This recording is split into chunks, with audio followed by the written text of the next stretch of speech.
had to land. No, no, no. I want people to respect his IQ. His boxing IQ is very underrated. Very underrated.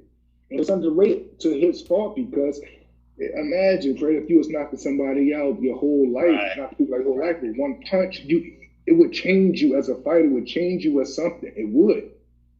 The best thing that ever happened to Deontay Wilder was the loss. That's the best thing that ever happened to him because, not quiet as kept. I think I would rather it happen the way it happened. To get who I have now, I would rather it happen the way it happened. And that's tough for me to say because that was a hard pill for me to swallow and watch. Those are the words of Malik Scott as he explains that Deontay Wilder, in his opinion, has a very, very underrated ring IQ, boxing ring IQ. And he gave the explanation on why that has occurred, on why people think that. But what he said was it's his fault. And he said that because when you get to knocking people out, that changes you, okay? And my counterpunch to that is, first of all, shout out to Fred from Barbershop Conversations for conducting the interview. But my counterpunch to Malik Scott is, you can't make excuses for a grown man. It was right. He was absolutely right. I agree with Malik Scott. It is Wilder's fault. But knowing that, hey, understanding, yeah, I get it, you were knocking people out, so it changes your perception. But here's the thing. Your boxing IQ, you should use that as though it's second nature, and Wilder did not. And when that took place, that showed everyone outside of the realm of the warm market of people that Wilder was around, the things he said, that he didn't give a shit. He didn't care about IQ or any of that. Boxing IQ? No, he talked about power because that's what he did. He knocked people out. And what Malik is explaining, like, hey, this is what it is. Like, he's knocking people out. So, he shouldn't. That's why he, disregarded boxing fundamentals. Well, I mean, that's his fault. You know what I mean? That's his fault. And you really can't, at the end of the day, you can't blame it on he's knocking people out. What that tells me is that it was people around him that were getting him to do less and less. Okay? Less and less of the things that he's supposed to have been doing. Okay? And I get what Malik Scott's doing, but hey, you can't make excuses for that. Yes, you came out and said it's his fault. Okay, that is some self-opinionated type things, which is good because someone needs to tell Wilder, like, yo, listen, you got your ass whooped for this reason and this reason only. All right. And, regardless of how many people you knocked out, those people weren't Tyson Fury. Close, but no cigar. Okay. So anyway, let's continue. Watch that, because even after the fight, I told bro, I was like, bro, that wasn't a boxing match you lost. We got beat up. I knew the severity of that, and I'm coming from a standpoint of saying, because while I'm saying, at the same time, I'm thinking like, okay, the bounce back is very, very possible, but we have to see, or I have to see where he's at mentally for this get back. From our first workout, literally the first workout we did, I knew he could do it. I knew what is happening now will materialize because I seen where his mentality was at. His mentality wasn't on, man, I'm going to go get this shit back and knock this motherfucker right out. But no, his mentality was with humility, with humbleness. Like, hey, bro, okay, you feel as though when I did that, we should have did that. This is not even talking about in the ring stuff. What you feel about it at this time at night? What do you think we should do about that? As far as things I used to do, that's a bad habit. Or it's going to be tough for me to break it. He was very honest with himself. It's going to be tough for me to break it, but I'm going to do it. It's going to be tough for me to do those things, to stop those things, but I'm going to do it. And this is the thing. There's so much concerning success that happened in the boxing ring, but what causes it is the things that you do on the outside. See, before me, in my opinion, and Joey Scott and Chris Bates and everybody will vouch for this, and even JD's. Before me, when Deontay Wilder relieved the boxing was over. That's not the case with me. When he leave the boxing gym now, he still got to hear about boxing from me. When he leave the boxing gym now, he still got receiving film studies from me. When he in the boxing gym now, he's still getting 1, 2 a.m. calls from me, and we waking him up like, bro, don't forget, we cannot afford to do that. Those are the continued words of Malik Scott as he explains the difference between what he does with Deontay Wilder now and what used to happen. You know, what used to happen, of course, you heard him. He did what he did. He left the gym. The gym stayed in the gym.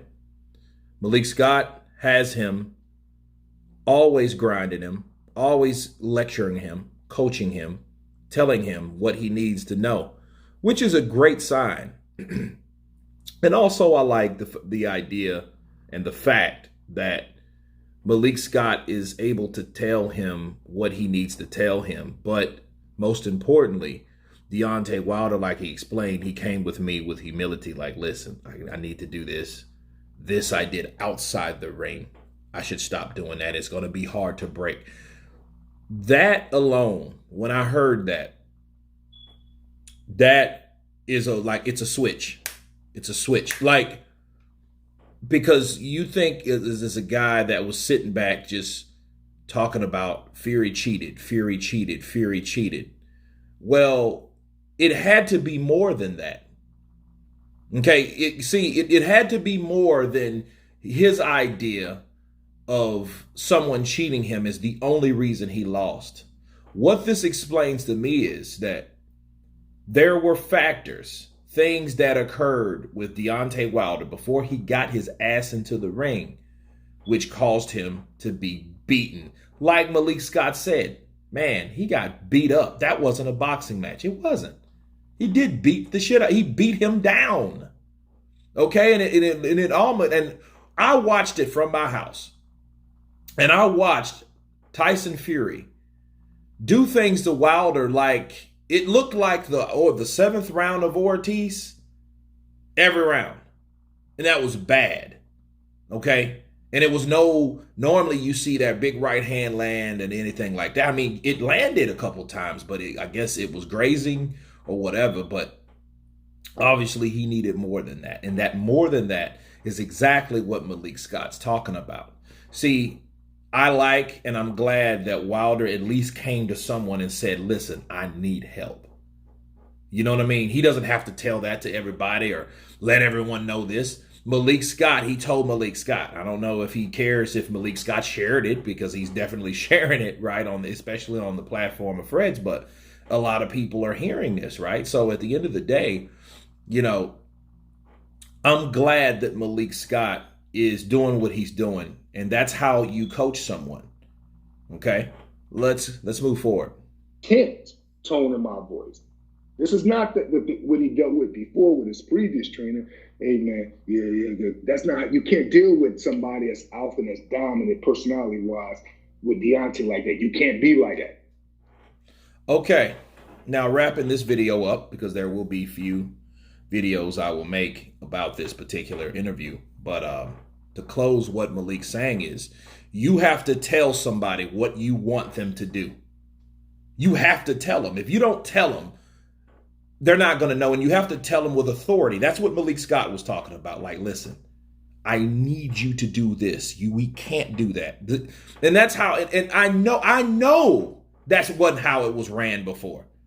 But at the end of the day, the way it was explained by Anthony Breland on my platform, and shout out to Punch Drunk Boxing, he didn't have that type of, someone didn't have that type of liberty to tell him. It was like his whole camp was sabotaged. I would love Malik Scott to talk about that, but he doesn't. You know, he's into the now, and I get that because he's focused on the task at hand, and that was back then and whatever. But you know what I mean? You need to classify more differences of how he does things versus how it was, because at least we will have another perspective because Malik Scott was there, right? So if Malik Scott was there, he could give us an account on what really went down through his own perspective, you know. But again, what's important that Malik Scott is able to, like he said, blend, you know, gel with Wilder. You know what I mean? Because to my understanding, people, if you said something or if you wanted Wilder to do something that he wasn't trying to do, you could get fired. So if you're a coach and you're getting paid good money and then you hear shit like that, why would you be compelled to say, fuck it, I'm going to fuck up my paycheck and tell you what I need to tell you? You know what I mean? You know, but I get Mark Breland. I mean, like the dude was getting beat up, right? So, I mean, why wouldn't you stop the fight?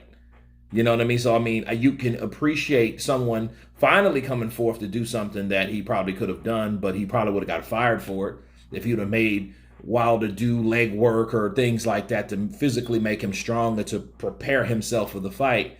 But still, I don't think that camp was ran right, and I'm glad Malik Scott is taking charge. But anyway, you guys tell me what you think of this portion of the interview of Malik Scott. Please subscribe, and you guys been Counterpunch. Peace.